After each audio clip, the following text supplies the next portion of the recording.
Virgen María. Y bueno, de San Juan Bautista también celebramos la Natividad. De los demás celebramos precisamente su nacimiento al cielo, que es su muerte. Es decir, se celebra de los santos el día de su muerte normalmente. Pero de San Juan Bautista celebramos tanto la Natividad como el martirio, ¿no? La degollación, creo que es en agosto. Eh, también. Además, este año tiene un buen signo porque es el día antes, ¿no? El que señala, he aquí el Cordero de Dios que quita el pecado del mundo, y hoy celebramos realmente a ese Cordero de Dios que con su corazón nos ofrece toda la inmensa ríada de gracias que vienen de Dios. ¿Mm? Bien, pues si les parece bien, pues vamos a iniciar esta última charla. Bueno, durante estos días hemos tratado estos diferentes puntos de fe que aparecen en el credo, sobre nuestra fe, digamos, se resumen en creo en la vida eterna. ¿Mm? Y hoy, para acabar como colofón, digamos un poquito sería el punto final, vamos a hablar precisamente del juicio final y del cielo. Normalmente hemos hablado de una sola de estas verdades, hoy vamos a hablar de estas dos verdades.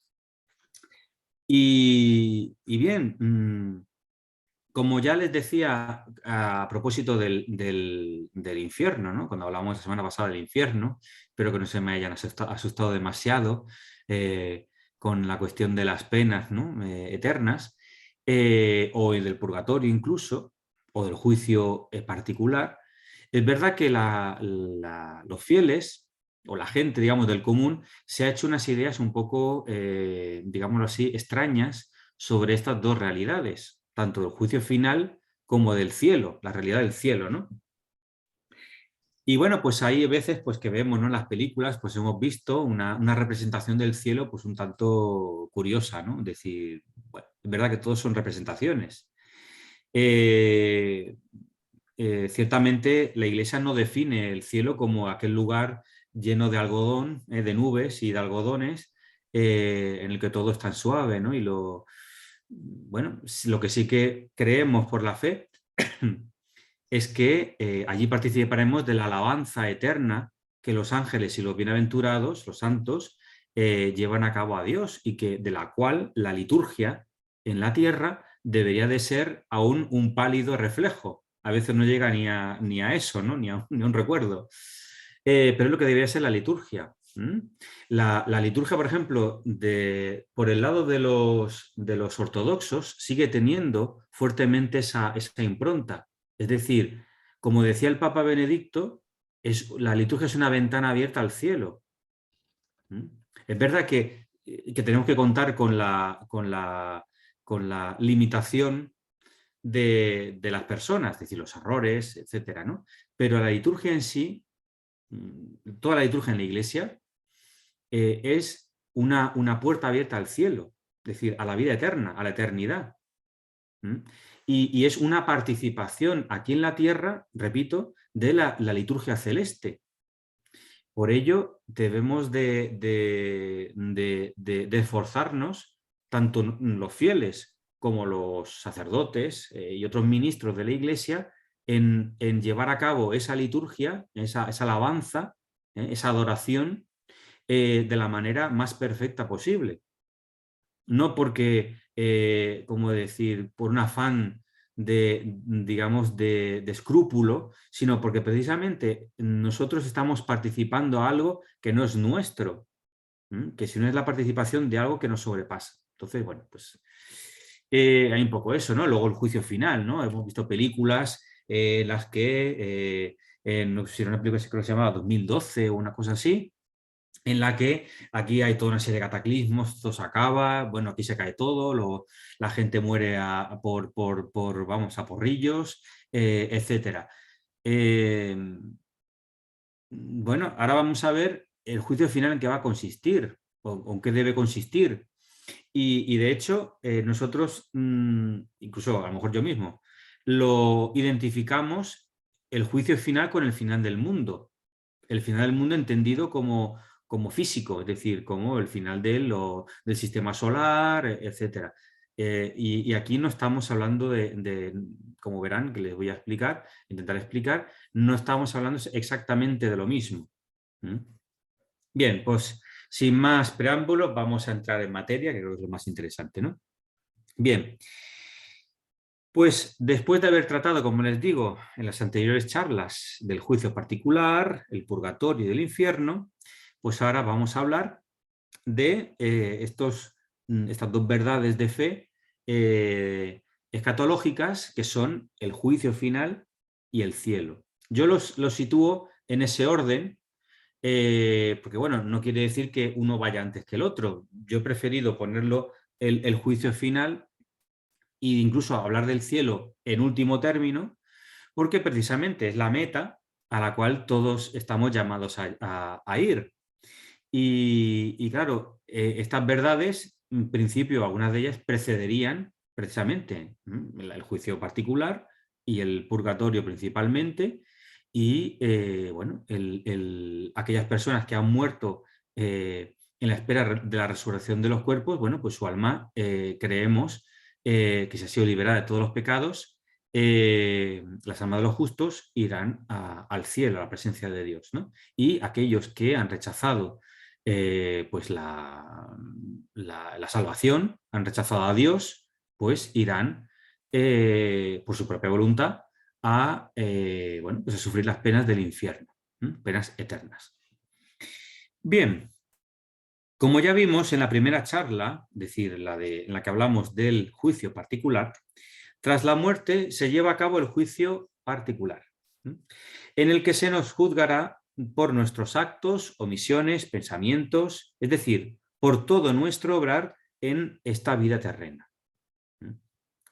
Por otro lado, hablamos de un juicio final precedido de la resurrección de todos los muertos, de los justos y de los pecadores, como nos dice los Hechos de los Apóstoles, el capítulo 24, versículo 15. Esta será la hora en que todos los que estén en los sepulcros oirán su voz, es decir, la voz de Dios, y los que han hecho el bien resucitarán para la vida y los que hayan hecho el mal para la condenación. Esto lo encontramos en el Evangelio de San Juan, capítulo 5, versículos 28 a 29. Cristo vendrá en gloria junto con sus ángeles y juzgará a todas las naciones como el pastor separa las ovejas de las cabras. No tenemos nada en contra de las cabras, pero bueno, es un poco la imagen, ¿no? Es decir, las ovejas que siguen al pastor, es verdad que las cabras son un poquito más revoltosas, pero es la imagen, ¿no? Del Señor de que, bueno, pues los que han sido dóciles, los que han obedecido, los que han sido fieles, los que han seguido los mandamientos, han cumplido los mandamientos, han seguido la ley de la Iglesia y han sido fieles, bueno, en toda su vida a Cristo, pues irán al cielo, y los que han rechazado, como repito, pues ya tienen la condenación. Ante Cristo será puesto al desnudo definitivamente la verdad de la relación de cada hombre con Dios.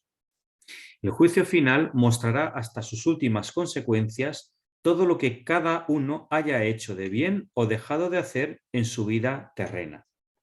Y les cito un texto de San Agustín, que dice: todo el mal que hacen los malos se registra y ellos no lo saben. El día en que Dios no se callará, se volverá hacia los malos. Yo había colocado sobre la tierra, dirá él, dirá Dios, a mis pobrecitos para vosotros. Yo, su cabeza, gobernaba en el cielo a la derecha de mi Padre, pero en la tierra mis miembros tenían hambre. Si hubierais dado a mis miembros algo, eso habría subido hasta la cabeza. Cuando coloqué a mis pequeñuelos en la tierra, los constituí comisionados vuestros para llevar vuestras buenas obras a mi tesoro. Como no habéis depositado nada en sus manos, no poseéis nada en mí. Todo un sermón, sermón 18 de San Agustín. Bien, el juicio final se producirá cuando llegue, si es el momento de la segunda venida de Cristo en gloria. Tal y como lo anuncia el Señor, solo el Padre conoce el día y la hora en que tendrá lugar. Solo Él decidirá su advenimiento. Entonces, a través de Cristo, pronunciará su palabra definitiva sobre toda la historia. En ese instante, conoceremos el sentido último de toda la obra de la creación y de toda la economía de la salvación, y podremos comprender la acción providencial de Dios. Precisamente, ahí habrá ¿cómo decir? Se manifestará tanto ese designio de Dios en su obra creadora y redentora, como también se manifestará ante todos y para todos lo que cada uno haya hecho. Es decir, allá habrá un conocimiento absoluto de todo. Y ahí todo estará claro.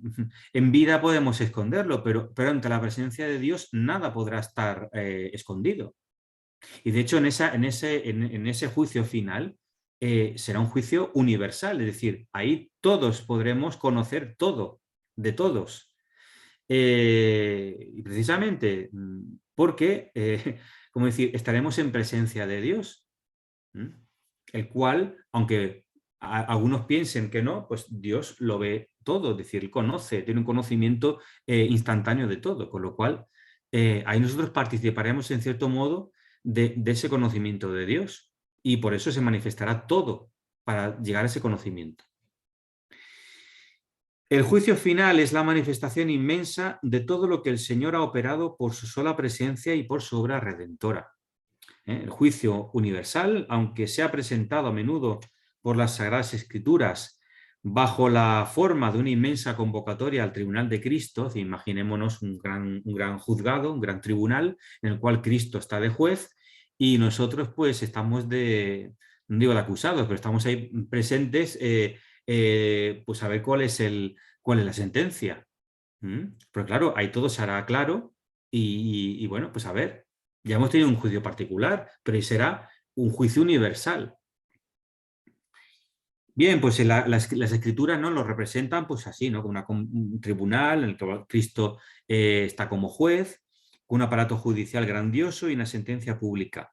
Dicho juicio también será interior, no solo exterior, sino interior. La sola presencia de Cristo glorioso en medio de los hombres resucitados operará la división entre los elegidos y los reprobados, por la evidencia manifestada de la justicia de los unos y la indignidad de los otros. Y es muy interesante este apunte. Es decir, tenemos siempre presente que será un juicio, digámoslo así, ad extra, pero también será ad intra, porque la misma presencia de Cristo, es como hemos leído hace un momento del Evangelio de San Juan, es la misma presencia de Cristo llevará a cabo esa digámoslo así, distribución de los justos con respecto a los reprobados. Porque esa misma presencia de Cristo, es decir, es la que manifiesta nuestras obras y la que digámoslo así, hace de manera revertiva, podríamos decir de una manera, que nosotros mismos por nuestras obras somos los que nos juzgamos, nos autojuzgamos a nosotros mismos. Llegamos a ese momento en el que serán recapituladas todas las cosas en Cristo, ¿no? Ya hemos escuchado, ¿no?, que al fin de los tiempos todas las cosas serán recapituladas en Cristo. El fin del mundo no será el término de una evolución natural como maduración de un proceso llevado a su fin, sino como la interrupción de una evolución por una intervención soberana de Dios, tal y como ha sido la creación. Es decir, como les decía al principio, a veces identificamos el fin natural del mundo con el juicio final, es decir, cuando la segunda venida de Cristo y como decir, como si hubiera en ese momento el mundo de manera natural acabara. Pero aquí hablamos de una interrupción. Es decir, en ese momento Dios sentencia que ya es el fin del mundo, es decir, ya acaba y ya crea todas las cosas nuevas, y acaba el mundo. Es decir, los que están esperando signos de que está acabando el mundo, ¿no? Que estamos llegando al fin, a la parusía, etcétera, ¿no? Pues a lo mejor no sería tanto eso, porque la venida de Cristo sería una interrupción realmente del orden natural. Es decir, ya diría, Dios decreta que ya es el momento culminante. Bien, podríamos considerar como totalmente identificados, ¿no? Y les digo, el fin de la historia del mundo y el fin de la historia de la salvación. Ciertamente, la realización del hombre temporal es el fin de la historia del mundo, evidentemente. Pero, por otro lado, el fin de la historia de salvación es la entrada definitiva del hombre, como hijo de Dios, en la comunión con la Santísima Trinidad. Estos dos fines no pueden reducirse el uno al otro. El primer fin, es decir, el del mundo, es inmanente a la historia, no está determinada, es decir, sigue su propio curso. El segundo es trascendente, determinado, prometido como llevándose a término, pero más allá del universo material, porque entramos en un plano que ya no es puramente material, sino que es espiritual, o más que espiritual es sobrenatural.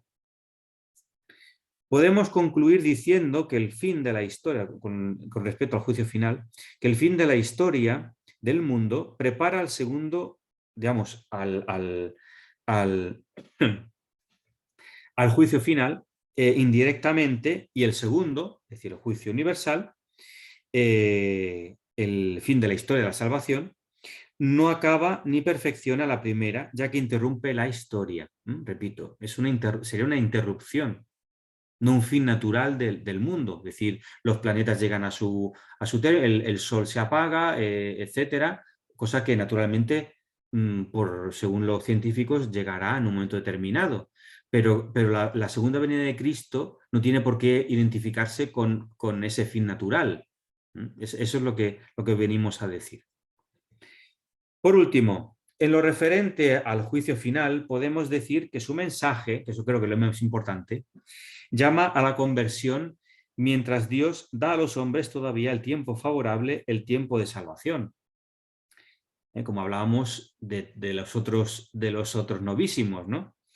Inspira el santo temor de Dios, compromete para la justicia del reino de Dios, anuncia la bienaventurada esperanza de la vuelta del Señor, que vendrá para ser glorificado en sus santos y admirado en todos los que hayan creído. Es decir, en lugar de nosotros perder el tiempo imaginando unos fines apocalípticos y unas parusías gigantescas y todo este tipo de cosas, y que esto está a punto de llegar, y etcétera, etcétera, creo que lo que conviene o conviniera para un católico sería precisamente el hecho, como digo, el santo temor de Dios, comprometernos para la justicia del reino de Dios, que la segunda venida de Cristo, el juicio final, anuncia la bienaventurada esperanza de la vuelta del Señor, que vendrá para ser glorificado en sus santos y admirado en todos los que hayan creído. Eso es el mensaje, digamos, último, y que debe quedar en nosotros sobre el juicio final. Y bueno, ciertamente, si nosotros hemos sido fieles, no tenemos que temer a este juicio implacable de Dios, porque si bien Dios es misericordioso, es rico en misericordia, evidentemente, también es justo, y la justicia de Dios llamamos la implacable, en el sentido de que a Dios nada se le puede escapar.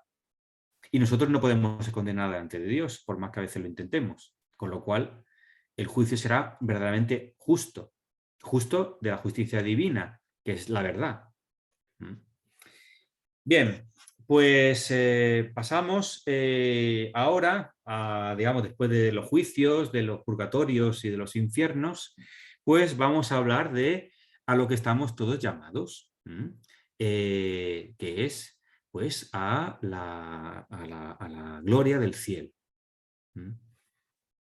La fe nos enseña que el cielo representa el destino de aquellos que se han mantenido fieles, a los que se les ha purificado aquellos pecados que oscurecían su alma, el purgatorio. Es la morada de los ángeles y de todos los santos y bienaventurados, en primer lugar, de la bienaventurada Virgen María, Madre de Dios y Madre nuestra.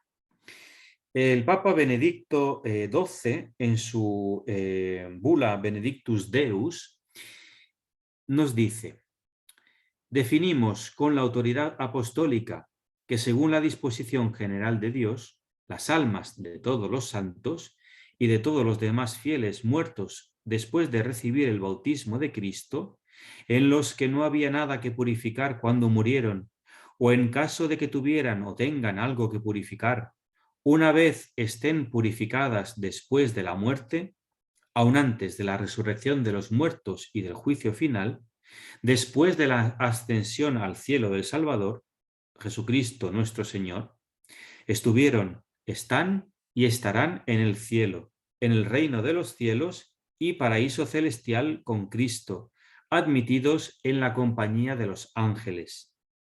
Y después de la muerte y pasión de nuestro Señor Jesucristo, vieron y ven la divina esencia con su visión intuitiva y cara a cara, sin mediación de ninguna criatura. Bueno, pues el Papa Benedicto XII, perdón, bueno, pues nos explica realmente cuál es la verdad sobre el cielo. En pocas palabras.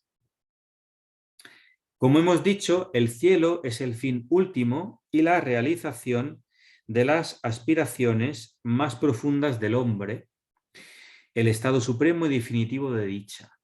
Es decir, es el estado último, máximo, superior, infinito, podemos poner todos los calificativos que queramos, de la persona, del hombre, del bautizado. De hecho, como les decía, cuando hablamos del infierno, como es un deseo que está ¿cómo decirles?, puesto en nosotros desde siempre, el reprobado, el damnado, siente ¿cómo decir?, esa herida profunda,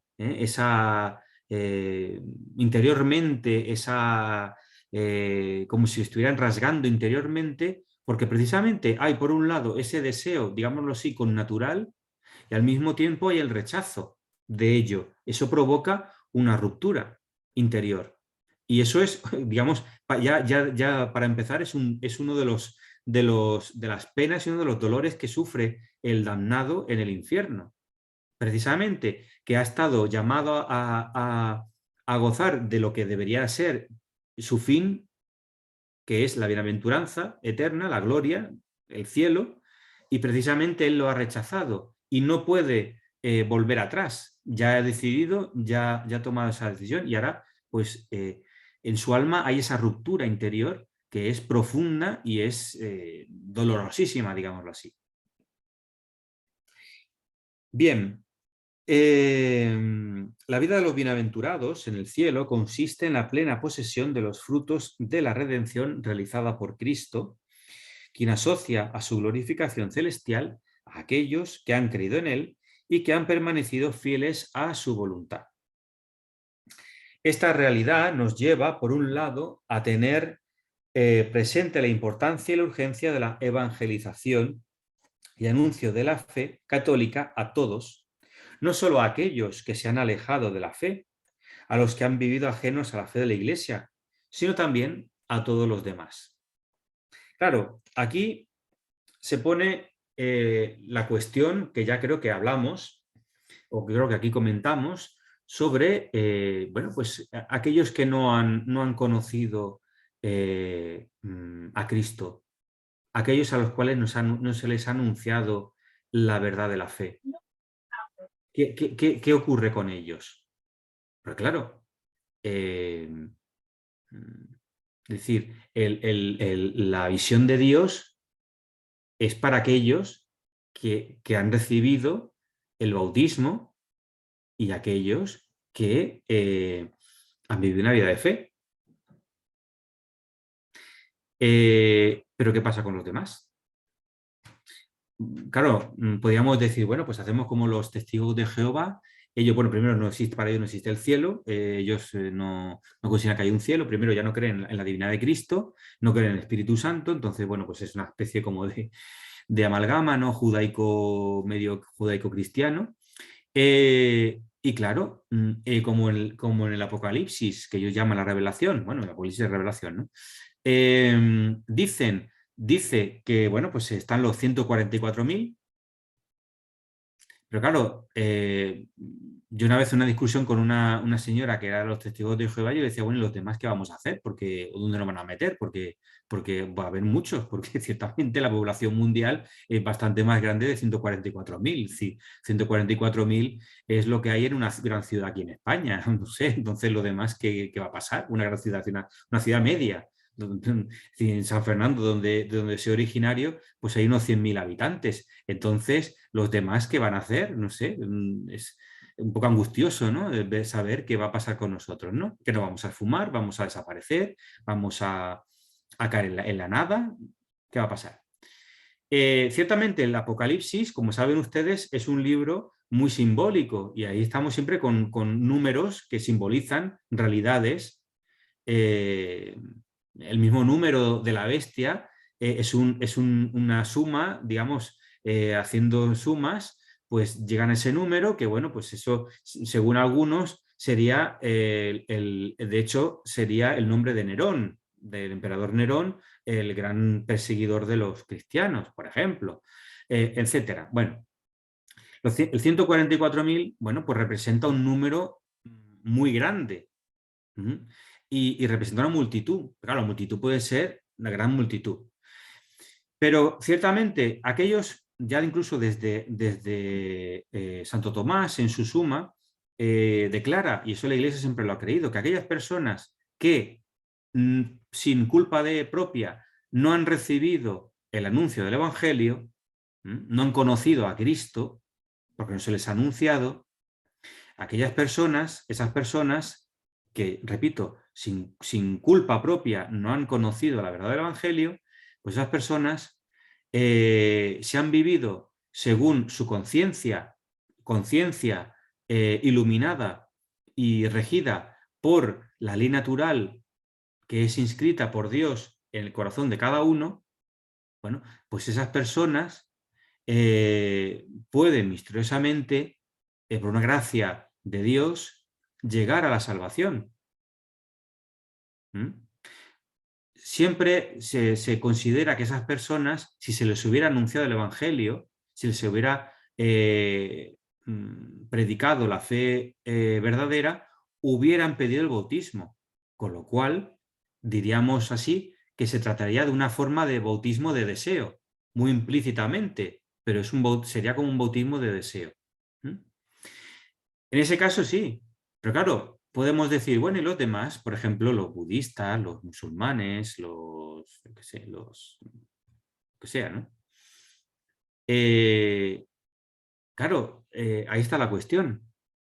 La misión está para todos, porque estas personas no creen la verdad. Ellos creen en un dios, en unos dioses, pero no tiene nada que ver con el Dios que se nos ha revelado y que se nos ha manifestado en Jesucristo. Entonces, por eso la importancia de la evangelización y no únicamente para aquellos, claro, hoy nos hablan claro, es que no hay que ir ¿cómo decir? Eh, ¿Cómo decir? No me viene la expresión, hacer proselitismo, ¿no? Claro, el proselitismo es el que entendemos, proselitismo. Entonces, ciertamente es la importancia, la exigencia del anuncio a todos, a todos. Y eso es muy importante porque, ¿cómo decir? La gloria del cielo, si el cielo es es el fin de todo, es decir, debería ser el fin para todos y es el bien para todos, el bien último, el bien máximo para todos. Y no ofrecer ese bien para todos, bueno, pues ya es una forma de pecado de omisión, ¿no? Entonces, bueno, pues ahí está un poco esta cuestión. Bien, siguiendo con este hilo, ¿no? Con esto que le estoy diciendo, tengamos en cuenta que Cristo es la verdad y que fuera de él no hay salvación alguna. ¿Mm? Por otro lado, hay que considerar como algo grave y esencial, grave en el sentido de muy importante y esencial, que a nosotros, que se nos ha dado el ser bautizados y crecer en la fe, la verdadera, estamos llamados a la santidad de vida y que tenemos que estar siempre dispuestos como las vírgenes prudentes del Evangelio. ¿Mm? En ese sentido también. Es decir, nosotros no podemos estar confiantes, un poco como los protestantes, ¿no? Ellos piensan que, bueno, pues ya Cristo los ha redimido, ellos ya están predestinados a la salvación, a la vida eterna, ya pueden hacer lo que quieran, como dice Lutero. Bueno, pues si estás salvado, peca, pero peca bien, es decir, a fondo, porque claro, en principio, por más que peques, ya no hay un cambio de ningún tipo de cambio, ¿no? Es decir, ya las cosas están hechas. Esto no es así, porque ahí cuenta también nuestra conciencia y nuestra el libre albedrío que nos lleva pues, a hacer unas elecciones en nuestra vida, a elegir el bien o el mal.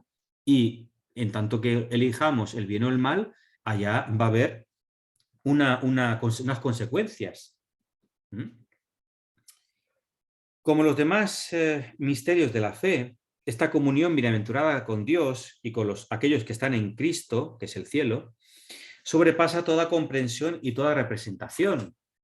Desde al principio, ¿no? En las películas vemos así como pues un espacio así lleno de nubes y muy algodonadas y una luz muy agradable y todas estas cosas, ¿no? Los que hablan de que han ido al cielo, han muerto, tienen una muerte, digamos, cerebral, un momento determinado y han pasado por un gran túnel y, bueno, etcétera, ¿no? Estas personas que dicen que han tenido experiencias, ¿no?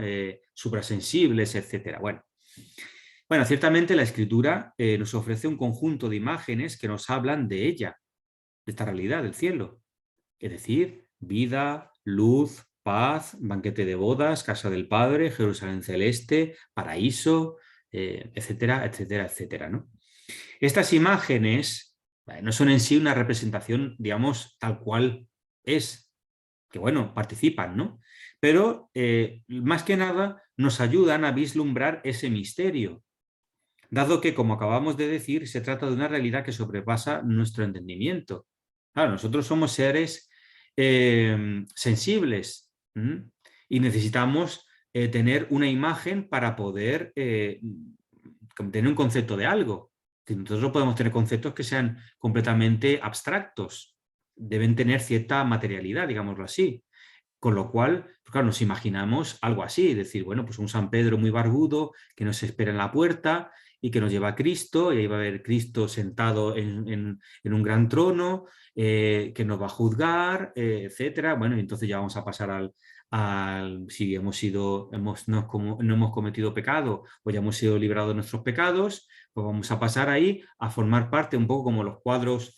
Ustedes han visto algún fresco de Fra Angelico, en el que aparece el cielo, ¿no? Entonces aparecen todos los santos, la bienaventurada incluso bailando, San Francisco, Santo Domingo, Santa Clara, y ahí todos bailando, pero claro, ahí no hay ningún problema ya de ningún tipo porque ya están en la gloria y ahí es la bienaventuranza. Entonces es como un jardín lleno de bellas flores, ya digo, ahí no hay sosiego, no hay, ahí es toda la tranquilidad, la paz y la armonía, ¿no? Claro, ya están en la presencia de Dios y están gozando de la bienaventuranza. Bueno, podemos imaginarlo un poco así. Bueno,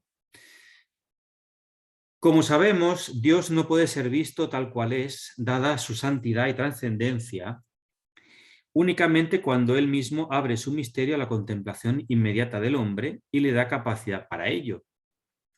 Esta contemplación es denominada visión beatífica, como sabemos por la Sagrada Escritura, por ejemplo, en el profeta Elías, ¿no? O por ejemplo, sí, el profeta Elías, el cual no puede ver el rostro de Dios cara a cara. Entonces se tiene que tapar porque va a pasar la gloria de Dios. Y luego él lo único que presiente es esa brisa, ¿no? Es decir, y esa imagen es muy bella porque precisamente, es decir, Dios no pasa con un estruendo, sino precisamente, ¿no? Dios está en esa brisa. ¿Mm? Y que nos recuerda pues esa brisa de los primeros momentos de la creación, que el Espíritu de Dios planeaba sobre las aguas. Bien, pues precisamente en ese sentido es esa necesidad de purificación. Nosotros no podemos ver Dios cara a cara teniendo, como decíamos en el momento de hablar del purgatorio, no podemos entrar a ver Dios cara a cara con ningún tipo de mancha de pecado. Recordemos esa parábola, ¿no?, de los invitados a las bodas, que precisamente representa el cielo, ¿no? Es una parábola que quiere explicar, ¿no?, la gloria del cielo, ¿no? Bien, para finalizar, en la gloria del cielo, los bienaventurados amarán a Dios de manera perfectísima, con una intensidad sin medida. Ahí el amor será, no, digamos, sin medida. Nosotros medimos el amor, pero ahí, por el hecho de ver a Dios cara a cara, de estar en su presencia, ahí el amor será sin medida. Y el amor, evidentemente, purísimo, es decir, ahí será cristalino, como todo, es decir, ahí todo será cristalino, transparente, claro, evidente. Todos aquellos que accedan a la visión beatífica participarán de la laus perennis, de la alabanza perenne o eterna, la alabanza sin fin que llevan a cabo los ángeles y los santos, y que nosotros tenemos de la cual debemos participar aquí en la tierra en la medida de nuestras posibilidades. Como les decía en un principio, ¿no?, como decía el Papa Benedicto, la liturgia es esa ventana abierta a la alabanza que llevan los ángeles y los bienaventurados y los santos en el cielo, que le alaban continuamente día y noche, porque allí no hay noche ni día, es decir, allí es una eternidad. Y es como un solo día. Y, y, y que aquí en la Tierra hubo muchas iniciativas, ¿no? Los ustedes han oído hablar del monasterio de Cluny. El monasterio de Cluny vivía de la Laus Perennis, es decir, los monjes estaban constantemente en el coro, se turnaban por grupos, una comunidad muy grande de monjes que se turnaban día y noche para que no cesara la alabanza de Dios en la tierra. Eso en Constantinopla también habían las comunidades, creo que eran los acemetas, que se dedicaban a a la alabanza eterna, a la alabanza perpetua. Nosotros, que nos cansamos de estar media hora en la iglesia, en una misa, y ya media hora ya el sacerdote ya pasa de 5 minutos, ya no estamos molestando. Miren ustedes, los protestantes, los ortodoxos que pueden estar 4 horas y media en la Sagrada Liturgia, en la Divina Liturgia, precisamente, porque el tiempo se para, ahí no hay tiempo. Y por eso mismo la liturgia es como esa ventanita, ¿no?, ese agujero abierto hacia el cielo, es decir, esa participación. Y sobre todo la Santa Misa, que es, de hecho, es el hacernos contemporáneos del sacrificio redentor de Cristo en la cruz. Es decir, es como si el tiempo se parara y se abriera un horizonte hacia el Viernes Santo. Y eso es la Santa Misa. La Santa Misa no es estamos juntos, somos amigos, cogemos de la mano, bailamos así en torno al altar, bueno, no sé. Pero la misa es eso. La misa es el que nos hacemos presentes junto con San Juan y la Virgen Santísima a los pies del Calvario y estamos presenciando, somos contemporáneos del sacrificio de Cristo en la cruz. Sacrificio redentor. Que sí, que Cristo quiso que se estableciera bajo la forma de un banquete, es decir, el Jueves Santo, que era la prefiguración del Viernes Santo. El Jueves Santo, de manera incruenta, de lo que el Viernes Santo se hacía en la cruz de manera cruenta. Entonces, por eso la seriedad, la gravedad, la seriedad no quiere decir estar como si estuviéramos en un entierro, eso no quiere decir eso. Lo que sí que quiere decir es la gravedad de lo que estamos celebrando. Ahí está el mismo Dios, está el mismo Jesucristo, y estamos celebrando una liturgia. Los sacerdotes, los religiosos, estamos llamados y obligados al oficio divino, a la liturgia de las horas, que es la alabanza de la iglesia, la esposa que canta la alabanza del esposo, que es Cristo. Y cuánta negligencia y cuánta mediocridad hay hoy en día. Cuánto abandono hay de eso. Y es una falta de amor, una grandísima falta de amor.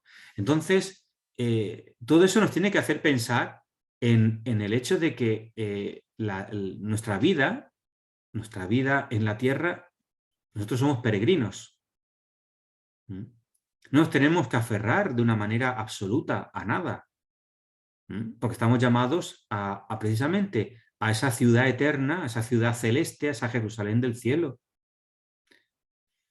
Y tiene que ser una llamada para nosotros a no naturalizarnos en el sentido de creer que de hecho hay un solo horizonte que es horizontal, horizonte horizontal, perdonen la redundancia, sino que este horizonte horizontal está llamado a una verticalidad también. Bien, pues yo finalizo esta charla pues, con estas palabras, sobre todo de ánimo en estos tiempos difíciles en los cuales la sociedad, precisamente vemos esta pérdida del sentido de lo sagrado, no solo sagrado aquí, sino esta pérdida del sentido de la trascendencia, de la vida eterna, de los novísimos, de lo que nos jugamos, de lo que nos estamos jugando aquí en la tierra, para nuestra eternidad. Y ciertamente es algo que deberíamos de pensar. No a menudo, así de vez en cuando, así para, no sé, cuando llega la cuaresma o así, ¿no? O cuando hay un entierro, vamos a un entierro, entonces pensamos, ¿no? Pensamos en la muerte y bueno, tal, pero después ya nos olvidamos, ¿no? Tampoco está todo el día pensando en la muerte con una calavera en la mano, sino ciertamente pensar que nosotros somos ciudadanos del cielo y que el bautismo nos ha hecho hijos de Dios y nos ha abierto a la salvación. Y eso es lo que debe quedar, y eso es lo que nos debe de animar precisamente cuando hablamos de los novísimos. Y a tener miedo en el sentido de no tener miedo, sino a temer precisamente el caer en la condenación eterna. Eso tenemos que hacerlo. Bien, pues yo les agradezco. Bueno, ahí tienen un rato para preguntas, creo, y súplicas y lo que quieran ustedes. Vamos a ver, aquí hay una pregunta que ha aparecido así al principio. Dice, si el juicio, entiendo, es universal es hasta el fin del mundo, los santos están en el cielo y serán vueltos a juzgar en el universal. Bien, entendemos ese juicio, claro, no es el juicio particular, es un juicio universal, y claro, ciertamente no entendamos el juicio como que Cristo nos va a sacar ahí siempre alguna cosa para condenarnos, sino simplemente será en que en ese momento para todos, para toda la humanidad, todo será claro y evidente. Entonces, claro, los santos, pienso yo que no tienen nada que temer, en el sentido de que ellos ya han gozado, ya están gozando de la gloria de Dios. La Virgen Santísima, ella es la única que no va a ser juzgada, saben bien, por la fe, porque ella en su asunción al cielo, su cuerpo ya está resucitado, está en cuerpo y alma en el cielo, gozando precisamente como la primera redimida, también es la primera resucitada, vamos, la primera resucitada, la primera criatura, la primera que ha sido resucitada, es decir, que goza precisamente a lo que estamos llamados nosotros. Muy bien. Bien. Ahí, nena, tenía Gloria levantada la mano, quiere hacer una pregunta. Sí. Adelante. Bueno, hola, Fray. Jordi, Bueno. Cuando estaba hablando sobre el juicio final, a mí me vino un pensamiento, bueno, ¿y qué pasa entonces? Si una persona en vida se comete es muy pecado, pues yo siempre oigo que la gente dice, no, que los pecados son súper pecadores, la gente, no sé qué, bueno, está bien, pero existe la confesión. Y hay una redención también, o sea, un cambio de vida entre las personas. Y hay, entonces, bueno, ¿qué pasa? Cuando me vayan a juzgar el juicio final, me van a sacar todos los trapos sucios de cuando yo era pecadora y me van a sacar y me van a decir todo. Pero claro, O sea, entendemos el igual, juicio. Sí. ajá. Diga, diga, Igualito diga. que yo digo, bueno, ok, entonces vamos, está bien, los que están en el cielo se quedan en el cielo, ¿ah? Y los que están en el infierno, ¿por qué los van a juzgar si ya están también, quedan en el infierno también? Entonces, no, mire, no sé, no entiendo muy bien eso, ¿no? Bien. Como usted bien sabe, mientras tanto, cuando morimos, bueno, pues el cuerpo queda en tierra y es sepultado, esperando la resurrección de los cuerpos. Mientras tanto, el alma, que es el principio, digamos, el principio de la persona, del ser de la persona, va, bueno, allí es donde Dios le llama, vamos, no digo le Le dice de ir, dispone. sino dispone, evidente, tal cual. Usted sabe bien, ya hablamos del purgatorio como ese, Exacto. digamos, esa Sitio de preparación, purificación.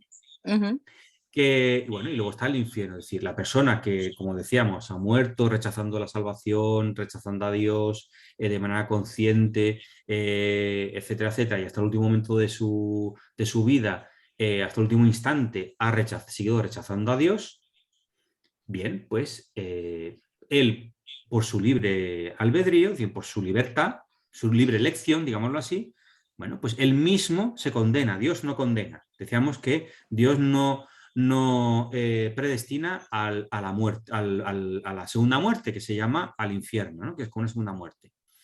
Pero bueno, en la segunda venida de Cristo, todos los cuerpos, todos resucitarán, habrá la resurrección de todos los muertos. Claro, está la cuestión de los que a los que les, digámoslo así, les encuentre la segunda venida de Cristo en vida.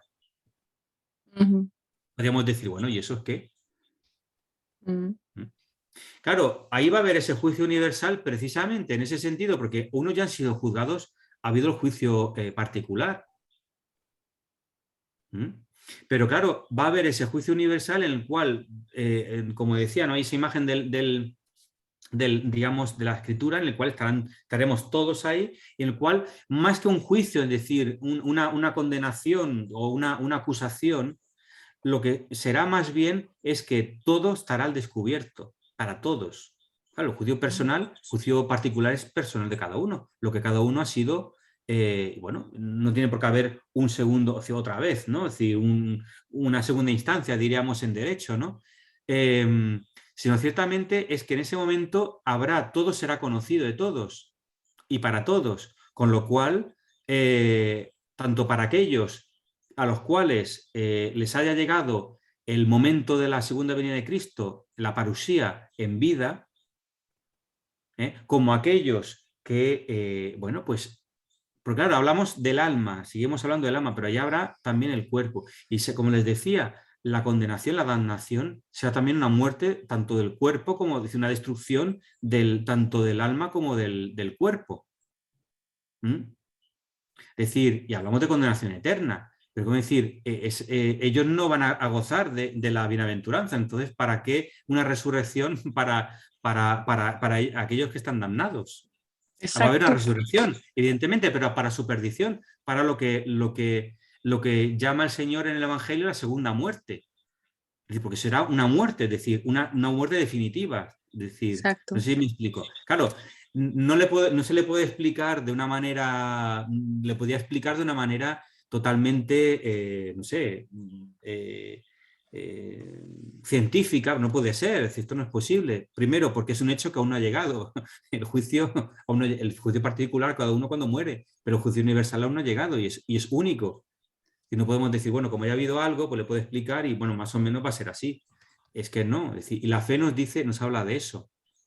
Entonces, ciertamente, la verdad de la fe es esa. Lo que la Iglesia nos enseña es eso. claro, la Iglesia tampoco nos puede entrar en unos detalles milimétricos. Pero una pregunta, ¿dónde queda el perdón? Por ejemplo, a la gente que ya los que están en el purgatorio, que le perdonaron un poco de pecado, entonces otra vez lo van a volver a juzgar por eso. No, no, no. Ya digo, el juicio no estamos hablando de un juicio, digámoslo así, jurídicamente hablando, es decir, en ese momento entienda bien que no va a ser ahora otra vez, venga, volvemos a pasar otra vez por ante Cristo. A ver, ¿qué me habías dicho en tu juicio particular? No. Pero lo que sí que va a ser es que en el juicio particular somos nosotros, particularmente, de valga la redundancia, pero en el juicio universal vamos a ser todos, todos con todos y hacia todos y para todos.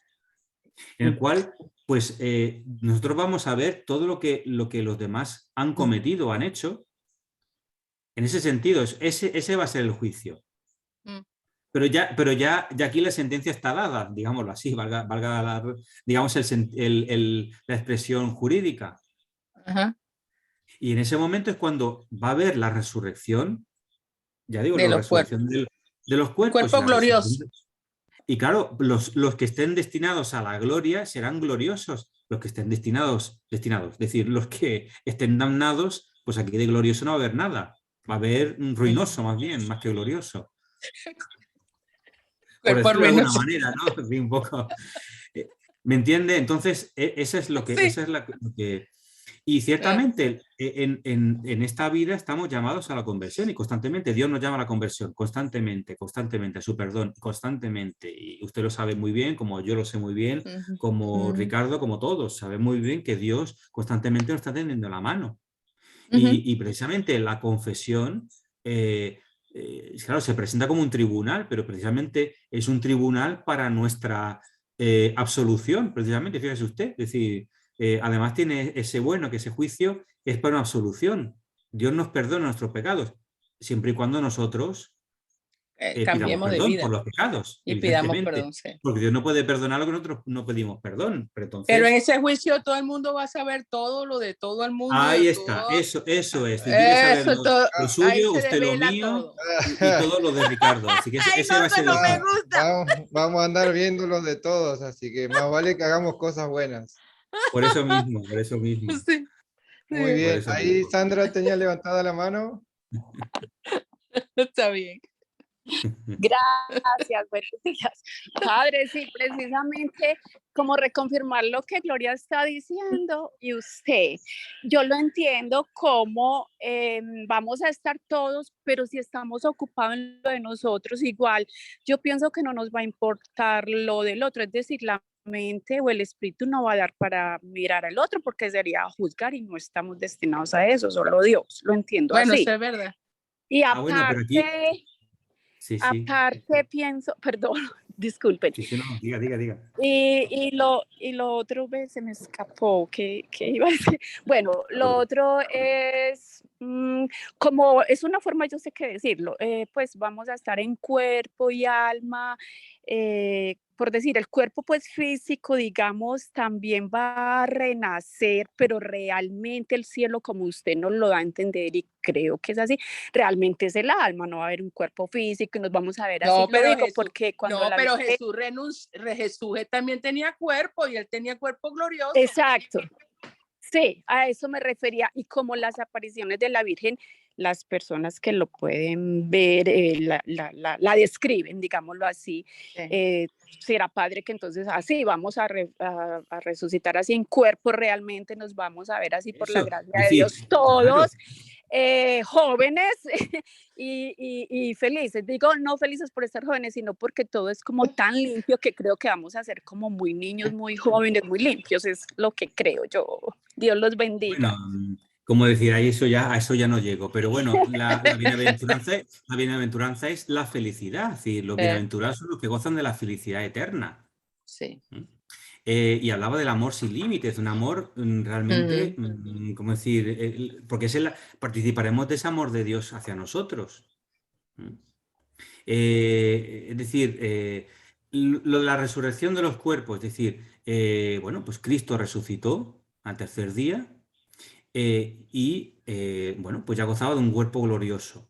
Ese cuerpo glorioso, como ustedes habrán visto, habrán leído en los evangelios, o han escuchado los evangelios durante el tiempo pascual, Cristo se aparece a los apóstoles con su cuerpo glorioso. ¿Mm?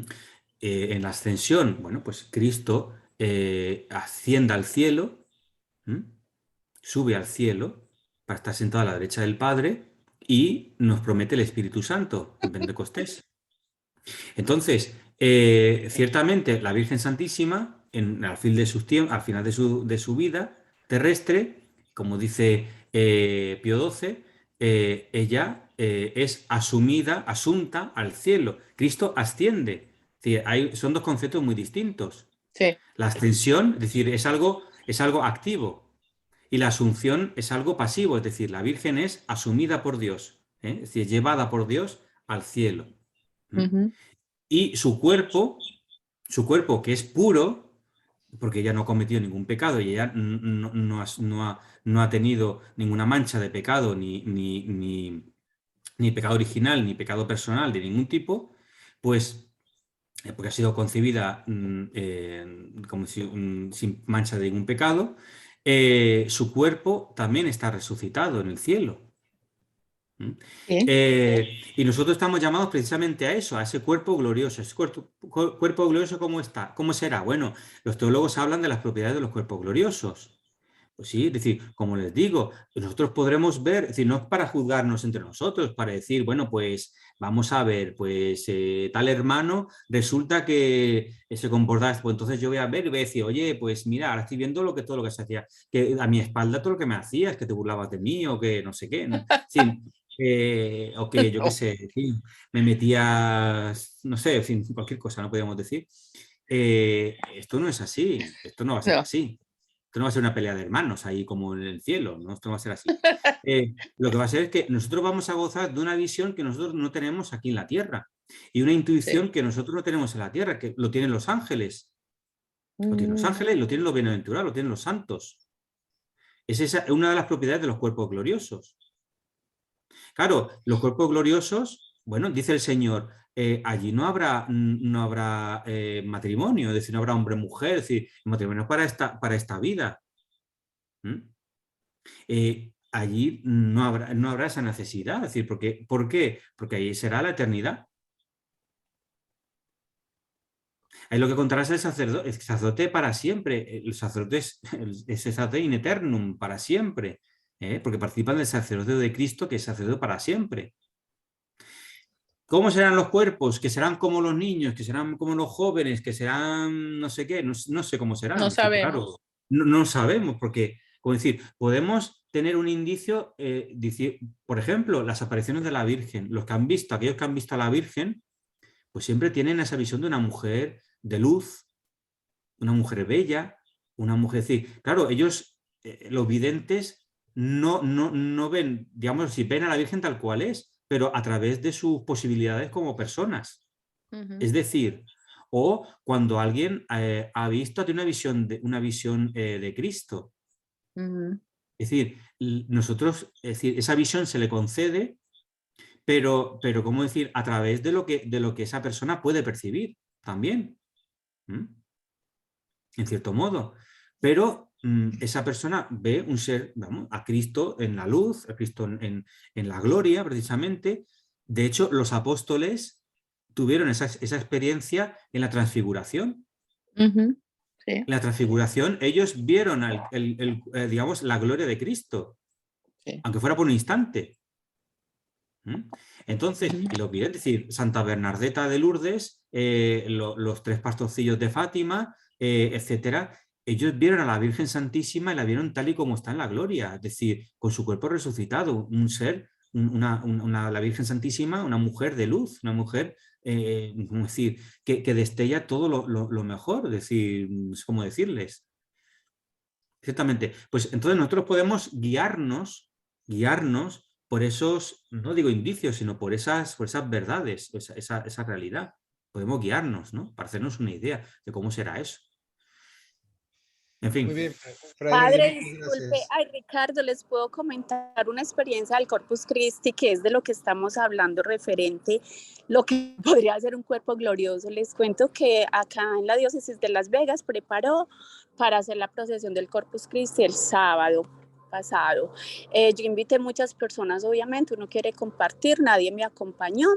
Había delegaciones en buses por cada iglesia. Entonces, bueno, fueron llegando o fuimos llegando. Eso fue tan especial, y como es acá en la Street, en la ciudad de Las Vegas, pues ustedes ya saben, la ciudad del pecado, entonces fue una bendición para la Street, con el obispo y todas las iglesias. Fue muy hermoso porque solo los que vivimos eso podemos explicar. Éramos tan felices que no queríamos como irnos, pero bueno, ya había que partir. Llegué a mi casa, yo me había ido sin comer, llegué, no sentía hambre porque recibimos la comunión, estar con el Santísimo haciendo vigilia, adorándolo en plena Street. Eso yo podría decirlo así, como el cuerpo glorioso y feliz, es indescriptible y solo lo entendemos los que lo vivimos. Gracias. Muchas gracias, Sandra. Sí, es cierto. Ahí abunda el pecado, sobreabunda la gracia. Así que, muy bien. Muchas gracias a todos. Muchas gracias a Fray Jordi de corazón por tanto compartido en estos días, llegando hoy al final de este pequeño curso que tenía como objetivo conocer un poquito más aquella confesión de fe que hacemos cada vez que repetimos el credo. Creo en la vida eterna. Y pudimos aprender un poquito más. Estos videos, estas clases quedan en el canal de YouTube sobre el juicio particular, sobre el purgatorio, sobre el infierno, y hoy lo que tratamos sobre el cielo, el paraíso. Así que también le respondo a Carmen Orozco, que preguntaba sobre un curso sobre los hermanos separados. Ahí en el canal de YouTube de Salve María está un contenido que hace poco terminamos un curso de unas 5 o 6 clases que tienen que referencia a los errores del protestantismo, así que puede verlos así. Y obviamente había una pregunta: ¿nuestros pecados serán vistos así fuesen confesados y perdonados? Más bien nos preocupemos por no pecar y de acercarnos siempre a la confesión cada vez que sea posible, cuanto más frecuentemente mejor, porque hace bien, hace falta y acostumbra al alma a una cercanía total con nuestro Señor. Y como decía Verónica, es lógico y justo que algunos santos estén más cerca de Dios. Eso efectivamente es así. El Lumen Gentium creo que es el término, Fray Jordi, si no me equivoco, aquellos que tienen un nivel de gracia superior están obviamente más cerca o con una mejor ubicación dentro de todo lo que sería el cielo y la visión beatífica de nuestro Señor. Así que con tal que estar en el cielo, aunque sea de última. claro, aunque sea ya atrás en el último, pero que estemos todos. Así que... Evidentemente, eso es. Y bueno, y tampoco habrá ciudadanos de primera, segunda y tercera. Es decir, bueno, es verdad que hay los diferentes coros de ángeles y arcángeles, y bueno, eso sí, pero bueno, los bienaventurados, y si estaremos ahí, y bueno, estarán. Bueno, yo sí, sí voy a ir, sí, o me voy, pero hay que porque va a aspirar, pasar, padre. pero bueno, ya no quiero aquí ya prever nada, pero ciertamente, es decir, estaremos ahí. Es decir, cuando celebramos el Día de Todos los Santos, hablamos de todos los santos. Claro, todos los santos no son los canonizados por la Iglesia, sino todos aquellos bienaventurados que están viendo la presencia de Dios ya, porque han vivido una vida de fe, una vida de amor a Dios y al prójimo, han sido fieles a Dios y a la Santa Iglesia, y bueno, pues eso, ese es el premio por esa fidelidad. Muy bien, muchas gracias, Fray Jordi. Ya lo invitaremos nuevamente con su especialidad de temas en cuanto a la Santísima Virgen y Madre de Dios y Madre nuestra, para continuar con alguna otra propuesta. Así que muchas gracias a todos los que participaron. Sin despedirnos al final, quería volver a compartir lo que vimos al comienzo. si alguien, Gloria o Mari Carmen, está allí por ahí, si Mari Carmen me acompaña, si lo puede leer. A ver. Sí. Es la consagración al Sagrado Corazón de Jesús, como hoy es 24 de junio, el Día del Sagrado Corazón. Al comienzo de esta presentación hicimos esta oración que tiene relación obviamente con la consagración personal al Sagrado Corazón. Así que... Bueno, si encantada. Rendido a tus pies, oh Jesús mío, considerando las inefables muestras de amor que me has dado y las sublimes lecciones que me enseña de continuo tu adorabilísimo corazón, te pido humildemente la gracia de conocerte, amarte y servirte como fiel discípulo tuyo, para hacerme digno de las gracias y bendiciones que generoso concedes a los que de veras te conocen, aman y sirven.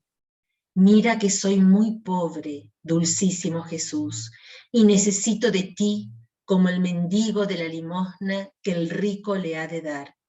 Mira que soy muy ignorante, oh soberano Maestro, y necesito de tus divinas enseñanzas para luz y guía de mi ignorancia. Mira que soy muy frágil, oh poderosísimo amparo de los débiles, y caigo a cada paso, y necesito apoyarme en ti para no desfallecer.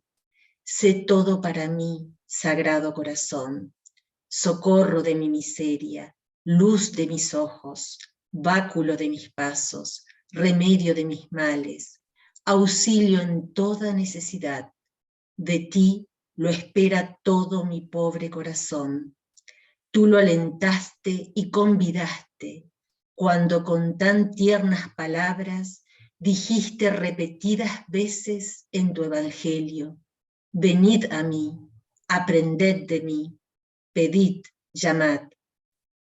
A las puertas de tu corazón vengo pues hoy, y llamo, y pido, y espero.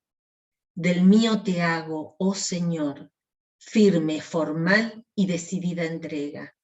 Tómalo y dame en cambio lo que sabes me ha de hacer bueno en la tierra y dichoso en la eternidad. Amén.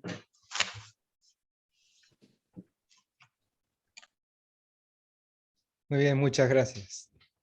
Fray Jordi, muchas gracias. Tus palabras finales y terminamos. Pues nada, muchas gracias a todos por la audiencia, por la escucha en estos días.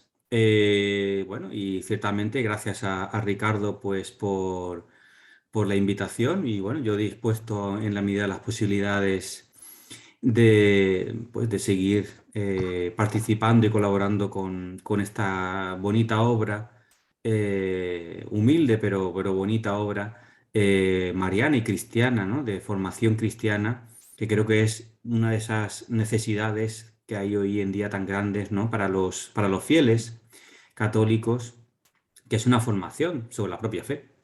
Entonces, pues muchas gracias y bueno, pues aquí estamos a disposición de lo que se necesite. Muchas gracias a todos y los esperamos en otra oportunidad. Gracias y que pasen una buena tarde del Sagrado Corazón de Jesús y la Virgen Santa siempre los bendiga. Muchísimas gracias, Padre. Sinceramente. Muchísimas gracias, que Dios los bendiga. Gracias por todo. Dios los bendiga. Buenas tardes. Buenas tardes, muchas gracias, excelente todo. Muchas gracias y bendiciones. Gracias, Pater. Saludos desde México. Muchas gracias. Seguir bien. Dios les bendiga.